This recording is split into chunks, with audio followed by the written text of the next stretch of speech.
આપ જોઈ રહ્યા છો જનસાક્ષી ન્યૂઝ। નજર કરીએ આજના મુખ્ય સમાચારો પર।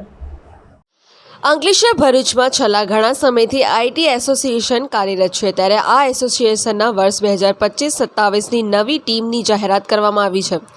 ભરૂચ અંકલેશ્વર આઈટીઆઈ એસોસિએશનના નવા પ્રમુખ તરીકે મુબીન મુલ્લાએ શપથ ગ્રહણ કર્યા હતા। આ પ્રસંગે આઈટીઆઈ એસોસિએશનના ફાઉન્ડર પ્રેસિડેન્ટ મનીષ શાહ વિશેષ ઉપસ્થિત રહ્યા હતા।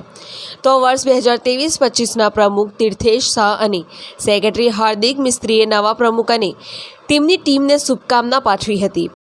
નમસ્કાર, અંકલેશ્વર ભરૂચ આઈટી એસોસિએશનના 2025-27 માટે હું મુબીન મુલ્લા પ્રેસિડેન્ટ તરીકે નિયુક્ત થયો છું। આવનાર સમયમાં ભરૂચ અંકલેશ્વર આઈટી એસોસિએશનના લગતા જેટલા બી તમામ કાર્યો છે એના માટે આપણે અવેરનેસ કરીશું અને એના માટે હું મારા તમામ મેમ્બરનો આભારી માનું છું। જય હિન્દ, જય અબીટા।